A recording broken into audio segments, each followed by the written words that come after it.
I'm Rear Admiral Thomas M. Dykers, retired, bringing you another true account of the silent service. The USS Peto was the first submarine to be built far inland at Manitowoc, Wisconsin. They launched her sideways, and she sure made a big splash. But that wasn't the last big splash Peto was to make, as the enemy discovered.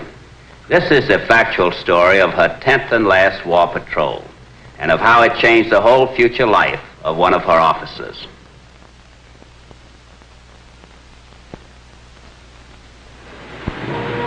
Our story opens in San Francisco at the Hotel Fairmont.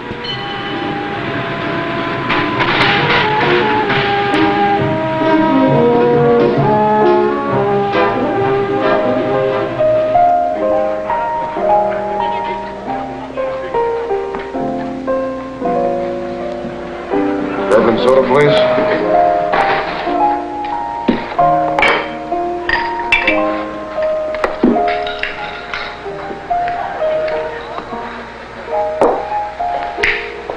I beg your pardon, Lieutenant. Yes, ma'am? I wonder if you'd mind joining my husband and me for a few minutes. Well, yes, ma'am. I'd be glad to.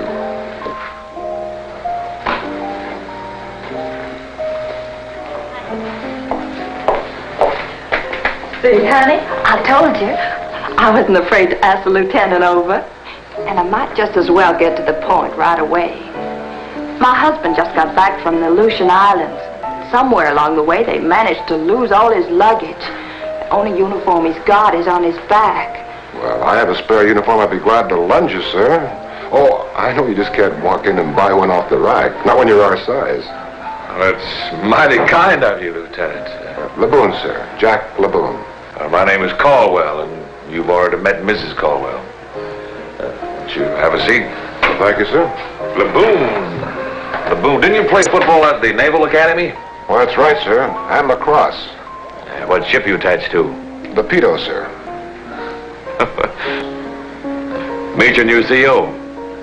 I've just received my orders. I'm the Peto's new skipper. Well, you two get in the conning tower at the same time. Well, I just hope the rest of the crew are midgets. Early in July 1945, the USS Peto, now a seasoned veteran with 9 successful combat patrols behind her, was refitting at Guam. Her next mission was to be a lifeguard patrol, her first, and her skipper, Captain Caldwell, had made a characteristic decision. If Peto was to help flyers, Caldwell figured he ought to know what the job looked like from the other fellow's point of view. So he had taken off from Saipan on a bombing mission over Japan.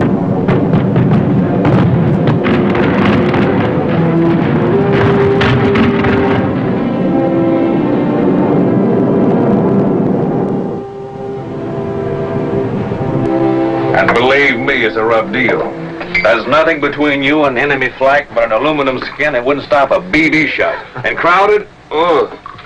You couldn't pay me to go up in one of those crates. I don't mind admitting it. They just plain scare me. Those flyboys sure appreciate our subs on lifeguard duty, Wyatt. They were telling me how many our boats have already saved. Well, just the same, I wish we were going on another combat mission.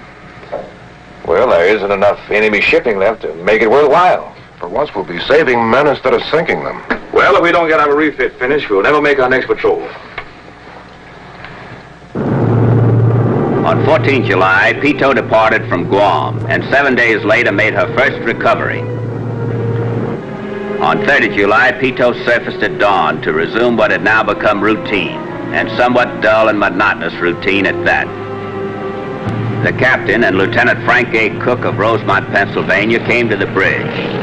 But shortly after a fighter cover had checked in, normal procedure was sharply interrupted. Radio, Captain. One chicken reported ditched. Time 0745, position 3413 north, 13836 east. Just south of Omayasaki, and right in the middle of a restricted area full of mines.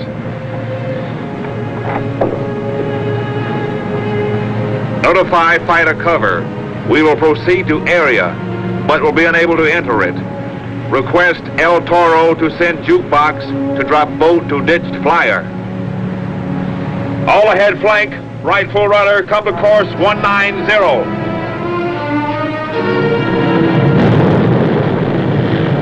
Lifeguard 9, this is Jukebox 22. Do you read me? Over.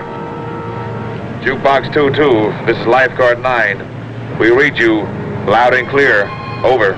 Lifeguard 9, we dropped a lifeboat to the downed chicken, but it broke in half when it hit.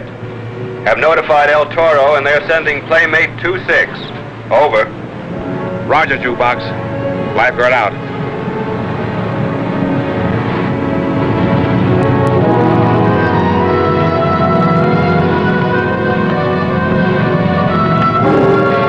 I can see the plane all right, but not the guy who's down. Can you make him out? Ah, the water's too rough.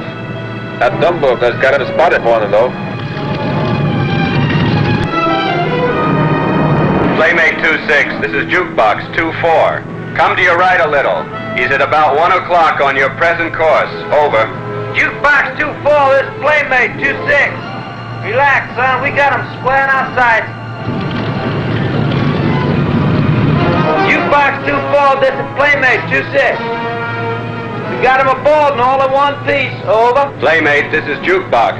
Nice going, fella. Over. Going ain't quite as nice as it looks from where you're sitting, son. Matter of fact, we got us a little problem. We busted a hole in the hull when we landed. We're sinking right now, slow but sure. Gonna take to our raft and hope those lifeguard boys are handy. Hey, Lifeguard 9, you all still in the vicinity? Over. My Philadelphia accent, he'd probably take me for a Union spy. Playmate 26, this is Lifeguard 9. We're standing by about 5 miles east of you. You're in a minefield and we cannot come any closer. Over. My brother, you sound like home folks. Where you from? Over. Atlanta, GA. Over. Well, there's going to be 9 of us counting the downed chicken and some northerners that sneaked into my crew. We'll be looking for you. Stick around. Over. Head due east. We'll be waiting for you. And good luck. Roger. My feet are getting wet. Better be gone. Out.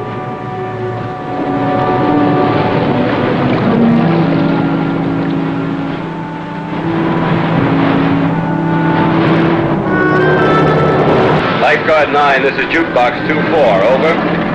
Go ahead, Jukebox. Over. Both of the boat's outboards have conked out. They can't get either motor started again. They're hoisting their sail. Over. Well, they'll never be able to beat their way out dead into this wind. We'll go in after them.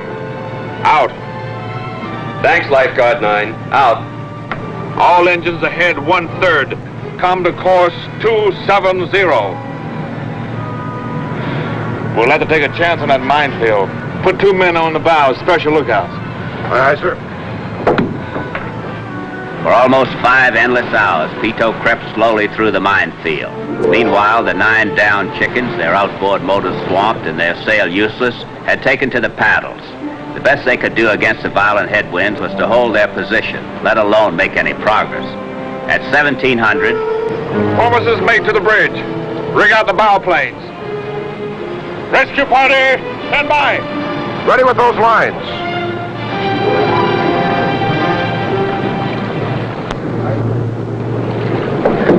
Stand by forward, Doc. They didn't report any injured, but they may have some. Aye, aye, sir.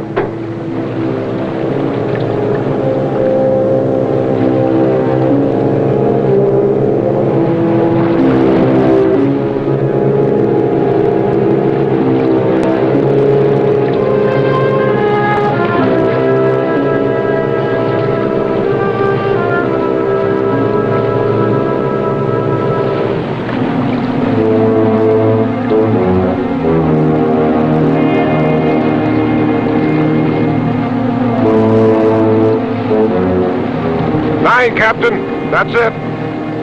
Bring a left to 090. All ahead, 1/3. No injuries, Captain, but they're pretty well bushed and half frozen. Well, give them a death charge apiece from the medicinal brandy.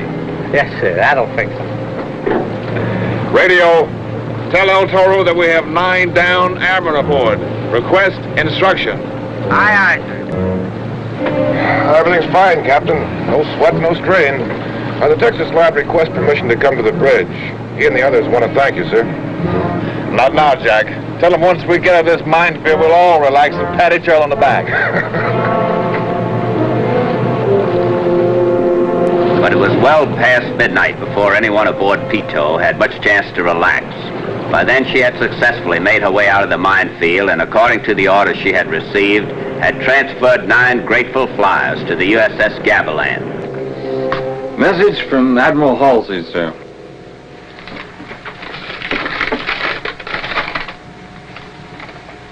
Well done.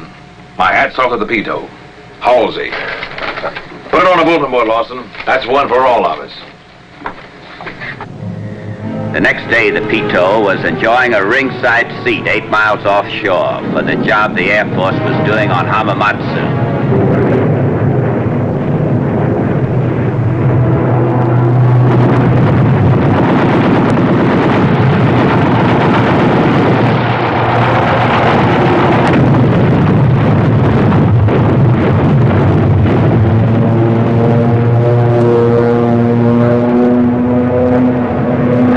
Ended abruptly at 1552. Plane peeling off. He's hit. Looks as though he's ditching. Right forwarder. All ahead flank.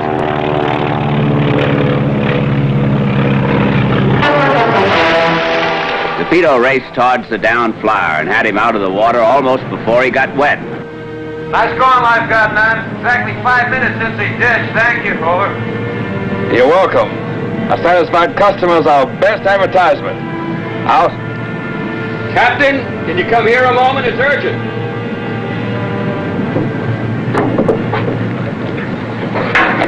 My wingman had the ditch close into the beach. Can you go after him? Where's his position? I can show you exactly. Put on the chart, sir.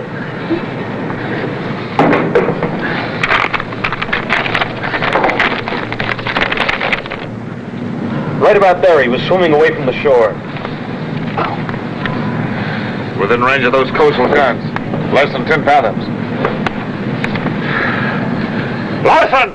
Come to course 285! All ahead, flank! How is it, Doc? He shot through the ankle, sir, but it's nothing I can't take care of. It's where I had the ditch. 20 millimeter got me. I couldn't keep control. All right. Take him below.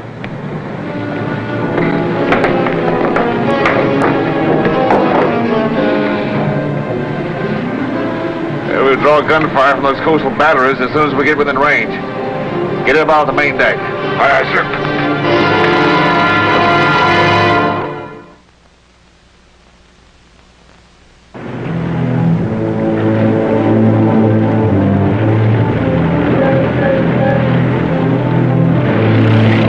Exactly on course.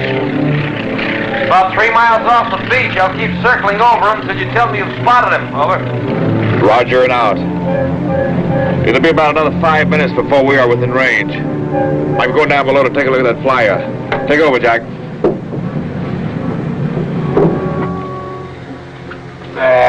We're all done, Mr. Sanders, and you'll be running around again in a couple of weeks. Let me give you a shot. It'll put you to sleep till the pain's worn off. No, thanks. I'll wait till they pick up Hugh. I want to make sure they get him. Well, don't worry about that. When our skipper goes after, he gets. Did a great job on me, Doc. Thanks. Yeah, well, I guess I won't get a chance to practice on you, though. Practice? I don't get you. Well, I'm studying for the day when the war is over. Ought to be a doctor? Doctor? No, I'm going in business with my uncle. He's an undertaker. I'm glad I can't oblige you. So am I. Well, how's it going? Feeling fine, Captain. He's doing great, Captain. My name's Caldwell. T.A. Sanders, BB 94 from the Lexington. I don't have to tell you I'm glad to see you and your ship. One of your planes just reported to the Lexington that we have you aboard. Do you think you're going to be able to get Donnelly, sir? Well, he's in pretty shallow water. And right under those coastal guns. If they open up on us, we won't be able to dive. But we'll do our best, Sanders. I don't know how many men you've got on board, Captain. 8 or 9, not counting yourself. Why? I don't have to be very bright to figure out what this means. Deciding to risk this ship, the lives of 89 men just to save one pilot? Thanks. Well, I guess it doesn't exactly make sense. But we do it. I gotta get back to the bridge. Try and take it easy.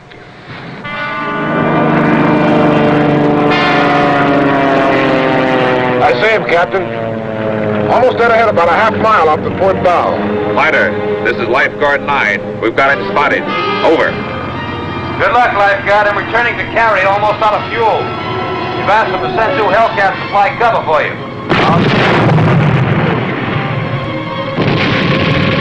I was over at least by 1,000 yards. I hope he doesn't do any better.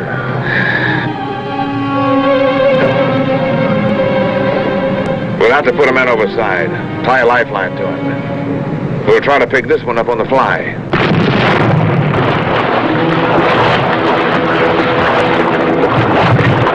I can't risk coming to a dead stop and making Peto a sitting target for those guns. I'm going to ask for a volunteer to do the job. Who's the best swimmer on board, Jack? Well, you'll have to ask for a volunteer, Captain. You've got one. All right. Who do you want to hold the line for you? Well, Skinny, the torpedo man. He's strong as an ox. All right. Step on it. Aye, aye, sir. If we're forced to, we'll have to cut the line and leave you both. Good luck, Jack. You take care of the ship, Captain. I'll take care of him. Bring her left 2 degrees. All ahead 1/3.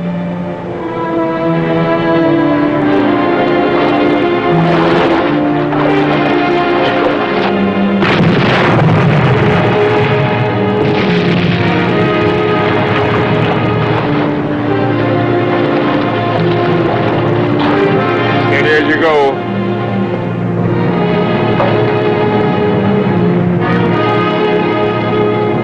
Lawson, Captain. Request permission to come topside and assist Jack and Skeely.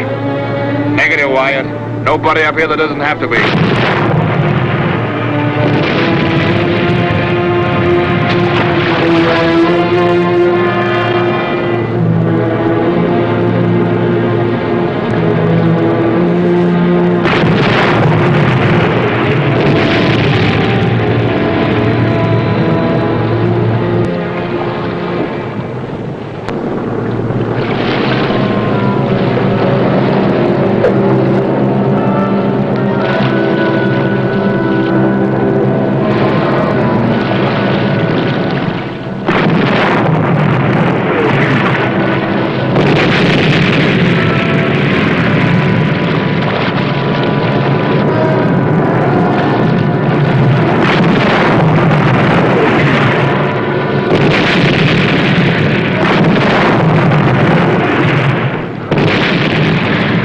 Jack's got him.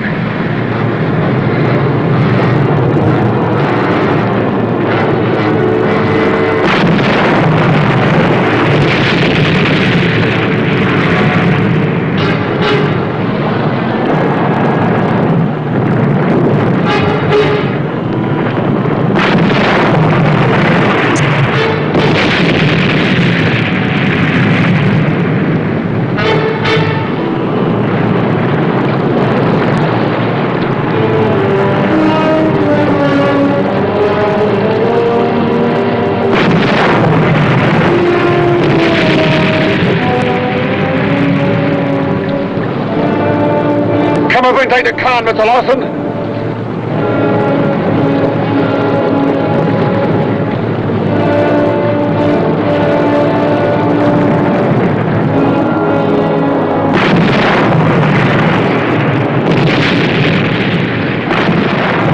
Get below. We're going to dive as soon as we get enough water beneath us. None of them knew it then, and all they cared about at the moment was getting the Peto out of there, 4 bells and a jingle. But the Silver Star Medal was to be awarded to Captain Caldwell and to Lieutenant Laboon, and the Bronze Star Medal to Torpedoman First Class James Skeely for conspicuous gallantry and intrepidity. For the next few days, life was comparatively quiet aboard the Peto, if you don't count the enemy plane that dropped the bomb that barely missed, and similar hazards they took in stride. Things were routine until the morning of 15 August, when, with the Peto again on lifeguard duty... Bridgeham Radio, we just received word that this morning's strike is canceled. Something's cooking. There's a lot of activity on the circuit. Roger, radio. I wonder what's coming off. This is the captain. We have just received official word. The war is over. This is no time for us to get lax. Some enemy planes might not get the word or decide to go out on a kamikaze burst of glory and take us with him. So all normal routine will go unchanged. There'll be no splicing of the main brace. But I guess we can at least blow off a little steam.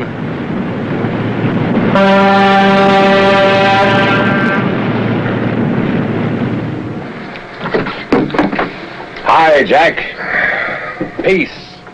Wonderful peace. That sure's a strange feeling. It's going to take some getting used to. Coffee? No, thanks. I wanted to talk to you about something. Fire away. What would you say, Captain, if I told you that as soon as we get back home, I'm going to resign from the Navy? You're kidding. No? Why, you've got a great future in the service, Jack. With your combat record and your background, why, you're on the way to the top. Well, you know I'm a Catholic, don't you, Captain? Well, there's three things I never ask or care about. A man's politics, his religion, or whether or not he's a reservist or a regular. The thing I want to know is how well he can do his job. Now, what's being a Catholic got to do with this? Well, quite a lot, Captain. You see, saving lives in this patrol has finally made me realize something I've never quite been sure of before. I love the Navy, but I've decided I want to become a priest. You certain you thought this thing out? It's not a sudden impulse? Oh, no, sir. I'm quite certain that I've given it a great deal of thought for a long time.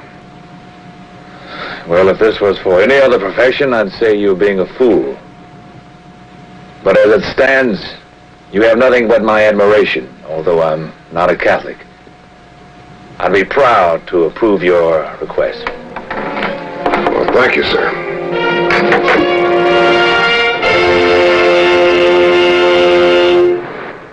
I'll be back in a moment with my special guest.